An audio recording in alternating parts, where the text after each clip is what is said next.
ಬೆಳಗ್ಗೆ ಸುಮಾರು 3:45 ಹೊತ್ತಿಗೆ ನಡೆದಿರುವಂತದ್ದು ಮಂಗಳೂರಿನ ನಾಗೂರಿಯಲ್ಲಿ ನಡೆದಂತ ಘಟನೆ. ನೀವು ಮನೆಯ ಹಿಂಭಾಗದ ದೃಶ್ಯವನ್ನ ಗಮನಿಸಿದ್ರೆ, ಈಗ ಮನೆಯ ಮುಂಭಾಗದ ದೃಶ್ಯವನ್ನ ನಿಮಗೆ ತೋರಿಸ್ತಾ ಹೋಗ್ತೀನಿ. ಸುಮಾರು 4 ಮನೆಗಳು ಈ ಬಾಡಿಗೆ ಮನೆಯಲ್ಲಿ ವಾಸವಾಗಿರುವಂತದ್ದು. ಎಲ್ಲರೂ ಕೂಡ ಬಹುತೇಕರು ದಿನನಿತ್ಯದ ದುಡಿಮೆಯನ್ನ ನಂಬಿ ಜೀವನವನ್ನ ಮಾಡ್ತಾ ಇರುವಂತದ್ದು. ಆದರೆ ಸುಮಾರು 3:45 ಹೊತ್ತಿಗೆ, ಇವತ್ತು ಬೆಳಗ್ಗೆ 3:45 ಹೊತ್ತಿಗೆ ಈ ಘಟನೆ ಆಗಿರುವಂತದ್ದು. ಮನೆಯಲ್ಲಿ ಮಲಗಿದ್ದಂತವರ ಮೇಲೆಯೇ ಅಪಾರ ಪ್ರಮಾಣದ ಗುಡ್ಡ ಕುಸಿದಂತ ಕಾರಣಕ್ಕಾಗಿ ಸಾವನ್ನಪ್ಪಿದ್ದಾರೆ. ಇದೇ ಮನೆಯಲ್ಲಿ ಇಬ್ರು ಹೆಣ್ಣು ಮಕ್ಕಳು, ಅಂದ್ರೆ ಪುಟ್ಟ ಮಕ್ಕಳು, ಬಾಲಕಿಯರು ಸಾವನ್ನಪ್ಪಿರುವಂತದ್ದು. ಹಾಗಾಗಿ ದೊಡ್ಡ ಪ್ರಮಾಣದಲ್ಲಿ ಸಾವು ನೋವು ಈ ಮನೆಯಲ್ಲಿ ಕೂಡ ಆಗಿದೆ. ಮನೆ ಸಂಪೂರ್ಣವಾಗಿ ನೀವು ಅಸ್ತವ್ಯಸ್ತವಾಗಿದೆ. ಯಾರಿಗೂ ಕೂಡ ಇಂತಹ ಒಂದು ದುರ್ಘಟನೆಯ ಸುಳಿವು ಕೂಡ ಇರಲಿಲ್ಲ. ಯಾಕಂದ್ರೆ ಮಳೆ ಸಾಧಾರಣವಾಗಿ ಬರ್ತಾ ಇತ್ತು, ಆಗಾಗ ಗಾಳಿ ಸಹಿತ ಮಳೆ ಬರ್ತಾ ಇತ್ತು. ಇಂತಹ ಒಂದು ದುರ್ಘಟನೆ ಆಗುತ್ತೆ, ತಮ್ಮ ಮನೆಯ ಮೇಲೆ ದೊಡ್ಡ ಪ್ರಮಾಣದ ಕಲ್ಲು ಬಂಡೆ ಎಲ್ಲವೂ ಕೂಡ ಕುಸಿದು ಬೀಳುತ್ತೆಂಬ ಸಣ್ಣ ಸುಳಿವು ಕೂಡ ಇವರಿಗೆ ಇರಲಿಲ್ಲ. ಯಾಕಂದ್ರೆ ಹಿಂಭಾಗದ ಗುಡ್ಡ ನಿಮಗೆ ಕಾಣಿಸ್ತಾ ಇದ್ದೀರಿ, ಅದಕ್ಕೆ ಒಂದು ಆವರಣಗೋಡೆಯನ್ನ ಕಟ್ಟಿದ್ರು. ಕಳೆದ 4-5 ವರ್ಷಗಳ ಹಿಂದೆ ಅಷ್ಟೇ ಕಟ್ಟಿದ್ರು. ಹಾಗಾಗಿ ಮನೆ ಗಟ್ಟಿಮುಟ್ಟಾಗಿದೆ ಅಂತ ಎಲ್ಲರೂ ಕೂಡ ಭಾವಿಸಿದ್ರು. ಈ ಮನೆ ಹಳತ್ತಾದ್ರೂ ಕೂಡ ಈ ಮನೆಯ ಮಾಲೀಕರು, ಯಾರು ಬಾಡಿಗೆಯನ್ನು ಕೊಟ್ಟಿದ್ದಾರೆ, ಮನೆಯ ಮಾಲೀಕರು ಈ ಮನೆಯನ್ನ ಇದೇ ವರ್ಷದ ಆರಂಭದಲ್ಲಿ ದುರಸ್ತಿಯನ್ನು ಕೂಡ ಮಾಡಿದ್ರು. ಹಾಗಾಗಿ ಯಾವುದೇ ಅಪಾಯವೂ ಕೂಡ ಇರಲಿಲ್ಲ. ಆ ಕೋಣೆಯಲ್ಲಿ ಆ ಮಕ್ಕಳು ಬರಿತಾ ಮಲಗಿದ್ರು. ನೀವು ಈ ಭಾಗದಲ್ಲಿ ಗಮನಿಸ್ತಾ ಇರಬಹುದು, ಅವರೆಲ್ಲರೂ ಕೂಡ ಶಾಲೆಗೆ ಹೋಗುವಂತ ಮಕ್ಕಳು.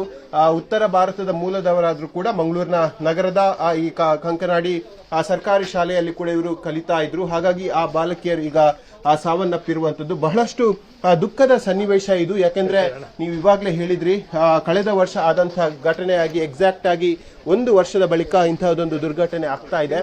ಕಳೆದ ವರ್ಷ ಮೇ 30ರಂದು ಮಂಗಳೂರಿನ ಉಳ್ಳಾಲದ ಮಂಜನಾಡಿಯಲ್ಲಿ ದುರ್ಘಟನೆ ಆಗಿರುವಂತದ್ದು. ನೀವು ದೃಶ್ಯಗಳಲ್ಲಿ ಗಮನಿಸಿ ಹೋದ್ರೆ 4 ಮನೆಗಳಲ್ಲಿ ಕೂಡ ನಿವಾಸಿಗಳು ಇದ್ರು. 3 ಮಂದಿ ಸಾವನ್ನಪ್ಪಿದ್ರೆ ಇನ್ನು 3 ಮಂದಿಯನ್ನ ರೆಸ್ಕ್ಯೂ ಕೂಡ ಮಾಡಲಾಗಿದೆ. ಈ ಮನೆಯಲ್ಲಿ ಕೂಡ ಇದ್ರು. ನಮ್ಮ ಜೊತೆ ಈಗ ಮಹಿಳೆಯರು ಕೂಡ ಇದ್ದಾರೆ, ಅವ್ರ ಜೊತೆ ಮಾತಾಡ್ತೀನಿ. ಅಮ್ಮ, ಇದು ಘಟನೆ ಎಷ್ಟು ಗಂಟೆಗೆ ಆಗಿದೆ? ಅಂದಾಜು 4:15 ಗಂಟೆಗೆ ಆಯಿತು ಸರ್. 4:15 ಗಂಟೆ ಆಗುವಾಗ ಹಂಚಿದೆಲ್ಲ ಪುಡಿ ನಮ್ಮ ಮೇಲೆ ಬಿತ್ತು. ಆಗ ಒಮ್ಮೆಲೆ ನಾವು ಎದ್ದು ಹೊರಗೆ ಓಡಿ ಬಂದ್ವಿ. ನಾವು ಓಡಿ ಬರುವಾಗ ಸೆಕೆಂಡ್ ಮನೆಯವರು ಕೂಡ ಓಡಿ ಬಂದರು. 3ನೇ ಮನೆಯವರು ಏನು ಕೇಳ್ತಿರ್ರು, ಆಗ ಬಾಗಿಲೆಲ್ಲ ಬಡಿಯಾಗ ಅವರು ಬಾಗಿಲೇ ತೆಗಿಲಿಲ್ಲ.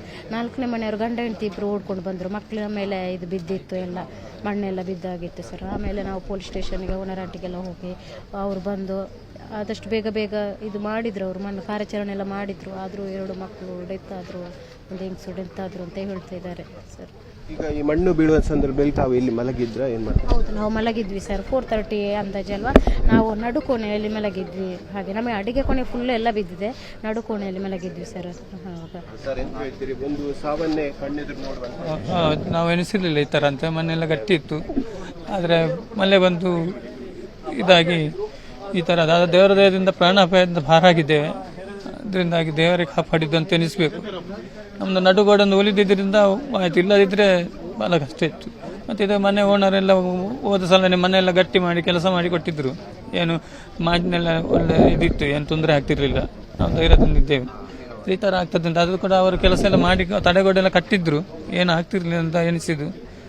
ನಚ್ಚಾಗಿ ಈ ಥರ ಹಾಗೆ ಬಿಟ್ಟಿದ್ದೆ. ಸಾಕಷ್ಟು ಮಂದಿ ಇಲ್ಲಿ ಸ್ಥಳೀಯರು ಕೂಡ ಇದ್ದಾರೆ. ಈ ಘಟನೆ ಆದ ತಕ್ಷಣವಾಗಿ ಇಲ್ಲಿನ ಸ್ಥಳೀಯರು, ಅಂದ್ರೆ ಸುಮಾರು 100 ಮೀಟರ್ ಒಳಭಾಗದಲ್ಲಿ, ಸುಮಾರು 50 ಮೀಟರ್ ಒಳಭಾಗದಲ್ಲಿ ಕಂಕನಾಡಿಯ ಪೊಲೀಸ್ ಠಾಣೆ ಬರುವುದು. ಇಲ್ಲಿನ ನಿವಾಸಿಗಳು ಪೊಲೀಸರಿಗೆ ಮಾಹಿತಿಯನ್ನು ಕೊಟ್ಟರು. ತಕ್ಷಣವಾಗಿ NDRF ಬಂದು ಇಲ್ಲಿ ರೆಸ್ಕ್ಯೂ ಮಾಡುವಂತಹ ಕಾರ್ಯಾಚರಣೆಯನ್ನು ಕೂಡ ಮಾಡಿದ್ದಾರೆ. ಸದ್ಯ ಮಂಗಳೂರಲ್ಲಿ ಇಂತಹ ಹಲವಾರು ಪ್ಲೇಸ್ಗಳಿವೆ. ಜಿಲ್ಲಾಡಳಿತ ಈಗಾಗಲೇ ಆ ಪ್ರದೇಶಗಳನ್ನು ಗುರುತು ಮಾಡಿದೆ ಮತ್ತು ಸ್ಟ್ರಿಕ್ಟ್ ಆಗಿ ಒಂದು ಸೂಚನೆ ಕೊಟ್ಟಿರುವಂತದ್ದು ಕೆಳಸ್ತರದ ಅಧಿಕಾರಿಗಳಿಗೆ. ಜಿಲ್ಲಾಧಿಕಾರಿಗಳು ಮಳೆ ತೀವ್ರಗೊಳ್ಳುವಂತಹ ಸಂದರ್ಭದಲ್ಲಿ ಅಂತಹ ನಿವಾಸಿಗಳನ್ನ ಸುರಕ್ಷಿತ ಪ್ರದೇಶಗಳಿಗೆ ರವಾನಿಸಬೇಕೆಂಬ ಆದೇಶವನ್ನು ಕೊಟ್ಟಿದ್ದಾರೆ.